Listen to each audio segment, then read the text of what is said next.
Well, hello there, everyone. And I just want to quickly hop in because I'm not sure if you guys been hearing about the news lately, but the sun has been full of energy lately, and that's why I decided to film outside today. Now, if you guys recall, on April 8th, when there was a solar eclipse, Lady Crone and I sat outside right here in this spot and looked right up at the sun that's literally beaming down on me right now. And this thought had popped into my mind at that time. I was just like, I wonder if I could be able to use these solar eclipse glasses and look at sunspots on... Sorry, hold up. Here we go. And I was wondering, can I look at the sun with these solar eclipse glasses and see sunspots on the sun? Now, I did a video way back. You know what? I'll even put a clip of... Actually, it was like 10 minutes long. I'll put it at the end of this video, but where I broke down a whole lesson. Wow. I did a whole lesson on my TikTok that I am slowly starting to not use, because why am I privately sharing this helpful information when it could be used? So what about these sunspots that are so significant and why it has baby Crone all in a tizzy? Well, these sunspots are basically cool. Well, really, when you look at the sun, I'll have like a picture like right here of literally... They were so big. I am so sorry, guys. I've been tracking this, but I didn't know because this is my first time tracking these kind of things. I'm not sure when it's the time to come on and tell you guys, but literally, baby Crone missed the event herself. I could have literally viewed these sunspots on the sun.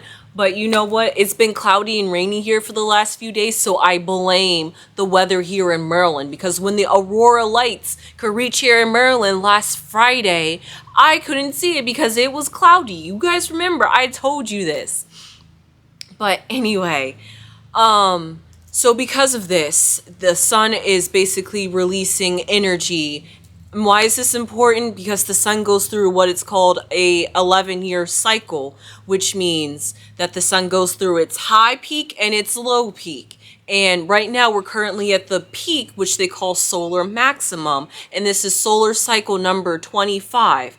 And the solar maximum was supposed to be happening in 2025, but it's peaking early and we're having it a year early because the peak could happen anywhere from 5 to 6 years of when the minimum happened. And instead of it happening in 6 years like they were predicting, it actually happened in 5 years. And we're seeing the consequences of this. And what is one thing that is very important is that, remember, we talked about how we're in the Age of Aquarius and how right now, wow, literally it is so bright out here. I'm not sure if you guys have noticed if the sun's been very bright lately. At least for me it has been, and I've been needing to wear sunglasses.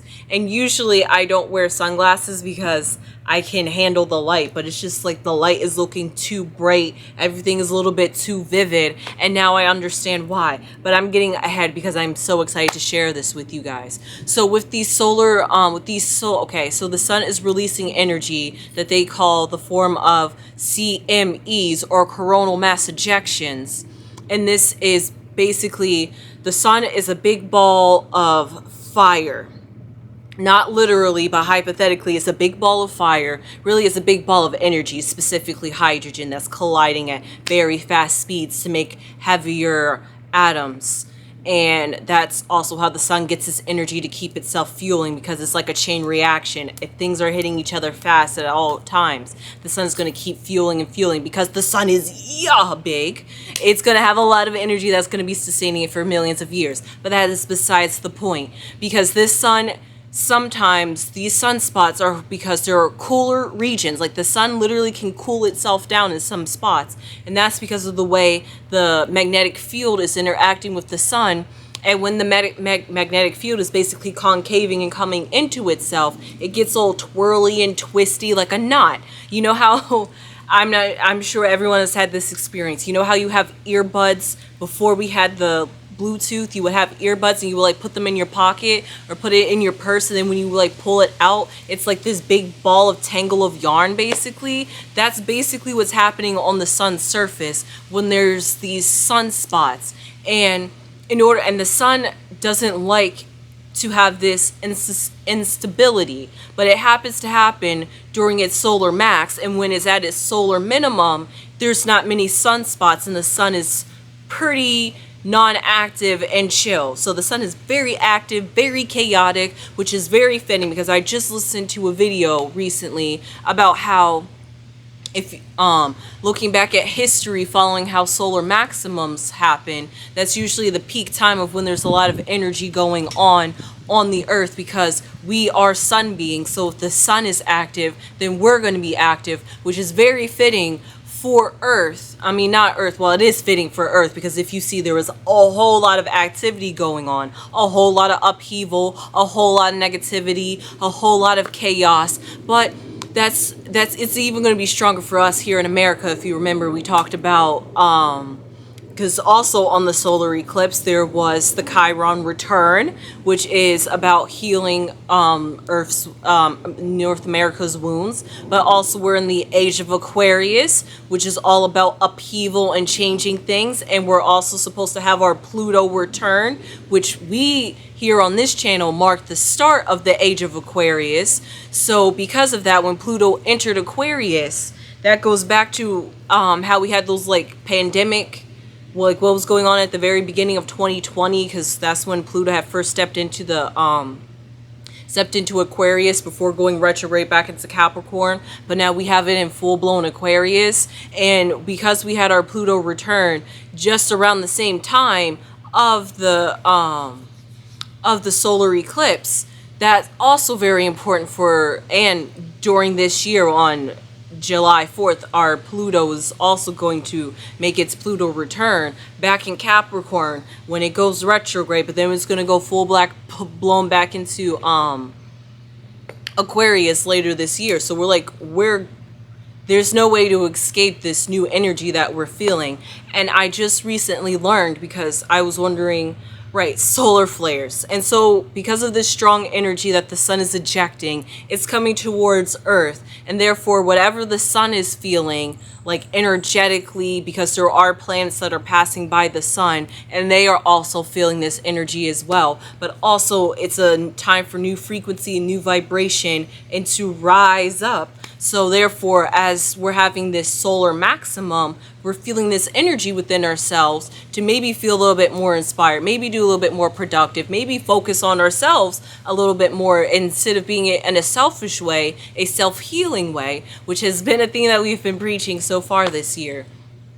But what I also find interesting is that the planet Venus, which if you remember, I had done a video about how Food in America is going through, it was a bug, how Food in America is having all these recalls, and we're still having all these different recalls. And I was like, why is this happening? One, it could be due to the moon, but Venus really, because Venus deals with how us humans desire, pleasure, enjoy life basically. It's the finer things of life, or the non-finer things of life. Whatever you find pleasure and joy in can also be the things that could possibly end you as well. And you know what? Food is very good, but at the same time, too much of food and not enough moderation, and also too much of putting the wrong things into the food is also another reason why.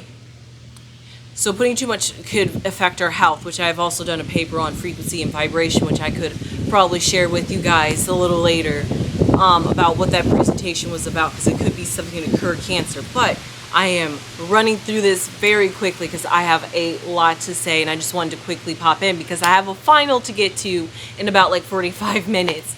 So what's so special about Venus is that during the solar maximum that we're having, and the sun is ejecting all this energy, Venus is just happening to pass the sun, and that is what they call like a cazimi or a conjunction, which I now understand. Whenever a planet passes the sun, it's like going through a rebirth. So how we are interacting with foods and the things that we find pleasure and desire in is going to be transformed as well too. And Saturn just also happened to be conjuncting or kazemiing the sun at this time too. And Saturn has to deal with the society, which is very important. Oh, okay, sorry about that, guys. The camera had overheated. But what I was saying about Saturn conjuncting the sun during this high period of activity is very important, because Saturn represents the construct of society and what we put bounds on us, basically, because Saturn used to represent the outer limits, and there was nothing else before that, before Uranus came, and Uranus rules Aquarius, and we're in the age of Aquarius now, right? You guys are catching up? So that means what does that mean? It's time to redefine our boundaries, redefine how we live our life, and redefine what makes us happy, and maybe not confined to society and do what society wants and do what we want, you know? To have Venus and Saturn have that happen, you know, society versus what makes you happy, you know, that's like a conflict. So that's really, and you can feel the upheaval and the tension in the air. But what's so important before I go off, before my final, and also to see the very end of this video that I literally filmed in December, okay? You'll hear more about CMEs and sunspots and how that affects Earth. With all these sunspots that was going on, there was a specific sunspot called AR 3664. And that was a really big sunspot that if you had on solar flare, like solar eclipse glasses, you could have literally seen them. And baby Crone missed that. Ah! And guess what? The way the sun rotates, it takes 25 days. So that means in another like 2 weeks or a month, that side of the sun that was facing us, I gotta wait like a whole nother 2 weeks to see it, if it's even gonna be that strong. I'm sorry, you guys could have seen that. It would have been so perfect. Literally, look at this picture right here. A camera took that. I'm so sorry. I am like frustrated with myself, but I'm also wanting to share this with you guys because, like I said, I was tracking this. I didn't know it was that huge of an event. This is my first time ever following celestial events. So I don't want to like jump every time I find something interesting and then come to find out it's actually pretty normal. So yeah, you know what? Just trust like my instincts, you know, and because I'm trying to like find ways to bring astrology in more, but don't worry. Baby Crone's definitely going to be on it this summer because I'm going to be working, but also at the same time, I'm going to be having time to work with astrology as well. Because guess what? I don't have to spend time studying physics for the moment, for the next 3 months. So I can love on my Venus and do what makes me happy and look at the stars. And with that being said, I hope you guys enjoy this video and go learn about CMEs and why they're so important and why Baby Crone had to come in and jump and say what was going on about the really great solar activity that's going on and that I'm late to notifying you guys about, but also so you can be aware of what's going on with you guys. And with that being said, sunflowers! Go look at the video. Bye! Alright, so I just wanted to quickly run down with you guys what is going on in the news. I hope you can see the light is reflecting. I am currently in one of my physics labs. However, apparently in the news right now, there is solar radiation going on, and I wanted to talk about that just a little bit in detail because I find it fascinating. And I had to pull out my astronomy facts for this one. So these are the terms I'm going to be talking about today, which is sunspots, solar storms, CMEs, which are coronal mass ejections, space weather, I know, and a geostorm.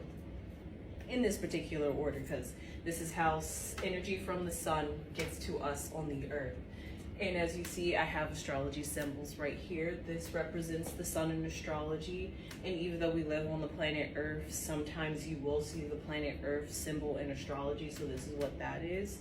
And then this picture right here shows you how electric magnetic radiation, which is basically light, different types of light, travels through space from the sun to the Earth. And if this didn't make sense, I drew it out really clearly where the electricity or magnetism, it doesn't matter really, because the two are like literally alternating states as it travels through space, like, you know, propagating waves. And just a little diagram to make it all make sense. If you know an electric magnetic spectrum, you have high radiation and low radiation. And if you look at it closely, these have higher wavelengths and these have shorter wavelengths. And shorter wavelengths could be like radio waves, while higher wavelengths are gamma rays, and then X-rays are some right here, and then visible lights right here. Just so you guys understand what is all going on right here. So what exactly is a sunspot? Well, let me draw the sun here for you. This is the sun, okay? And then we have like all these little dots. Now these dots are called sunspots, and they're literally, if you look at a picture of a sunspot, you will see dark regions on the sun. And this is because there are cooler parts. The sun is very hot, but the sun can have cooler parts compared to the rest of its area. So all this is hot, and then where the dots are, it's really cool, and that's a sunspot. And that's because the sun works with magnetic fields and electricity and nuclear fusion. But I'm not going to be going into that exactly. But when the sunspot is created, basically a strong magnetic field, if you think about it like aluminum, if you wrap it over something that's hot, it's going to trap in the heat. So strong magnetic waves, strong magnetic fields are trapping in hot sun from escaping the surface. So that's why it's cooler. Now I know that sounds counterintuitive, but because it can't reach the surface, that's why it looks cooler. So everything when the sun is looking bright and hot, that's the surface. So when we have a sunspot, we're actually kind of looking a little into the sun because it's much cooler. Now a solar storm, this is very fascinating. A solar storm also has solar wind. And if you just literally think about like Earth, but in sun form. So Earth has storms, so the sun has storms. So the solar storms, if you think about it, the sun is just a big ball of gas rotating, right? So as it rotates at different speeds at different parts of the area. So therefore, really the sun's magnetic or wavelength, or the way the wind travels, kind of looks like this as it travels across. And because of that, that creates these disturbances. So we get these sunspots where the magnetic field could be interacting with itself and twisting itself. So instead of the magnetic field looking like this, it might look like this. And this traps the energy. So this is where your sunspots would be, inside the sun. And this is everything that's hot around it, and these are the cool spots. So basically, and also this is what it would look like. This is what the magnetic field would look like, trapping these two sunspots. So two sunspots are actually literally connected towards each other or to other ones, because it could be multiple at a time. And so basically when this tension gets big, if you think about homeostasis and how everything wants to be in peace, it's basically going to get rid of all that and basically eject it out. And therefore we are left with a more even sun with no sunspots. And that's where the sun is trying to get. So a solar storm is just basically the sun ejecting itself out, which leads us to coronal mass ejections, which are very strong storms, like a hurricane if you think about it. And this hurricane created this burst, and it's traveling towards the Earth. And this could create space weather. Now, you're probably just like, there's no air in space, so how's there space weather? It's just space weather because this electromagnetic radiation carries charged particles, and space has particles. So when particles interact with each other, just like a chemical reaction, there's going to be something that happens, and that is space weather, if you think about it that way. And space weather ultimately affects the planets, because whatever planet just happens to be in the way of this CME when the sun ejected its solar storm energy because of its magnetic fields and its sunspots, then the sun is affected, because the earth is affected. That's where the geo comes from, an earth storm in the geomagnetic field, because the earth has its own magnetic field, if you know. So if you have the sun, right here's the earth, and this is an oversimplification. This is our magnetic field around us. But then when a CME hits us, it becomes distorted, so it kind of becomes like this shape where it tails off. See how we went from like a nice circle to like an oval, or like a comet, if you think about it, like, you know, like a shooting star. That's kind of what the Earth's magnetic field happens. So when that happens, well, when it's very strong, it can affect how technology works on Earth, because this is electricity and this is magnetism. So therefore, electricity and magnets affect how everything on Earth works, because we work on electricity and because magnets help electricity. And actually, funnily enough, they work in pairs. If there's electricity, you're going to have magnetism. It's just a byproduct, and that's something that's very fascinating. So that's all I wanted to talk about. And of course, there's like different ratings. Like if you look right here, I'm gonna use for a different color. If you look right here, this G, we have G1, G2, all the way up to G5. And G stands for geostorm. So Geo1 means that there's very low activity, and therefore nothing's going to be affected. So this is good. When we have a geomagnetic 5, that's a very bad, because then we're going to have power outages, power grid losses, communications are going to get lost, navigation like GPS and TV and radio signals and music and everything that we enjoy about technology and internet is going to get kaput, and can also get fried too if we have them on during these storms. So that's why the government has to alert us during these times. But we will get a national alert for these. Today we actually reached a G3. The news did talk about that, but I don't think anybody's really talking about it. So that's why I was just like, nobody wants to talk about this. And there are some other different, like, to measure a CME, they use KP indexes, which are basically how strong is the activity of the sunspots on the sun to release KPs. And KP goes from 1 to 9.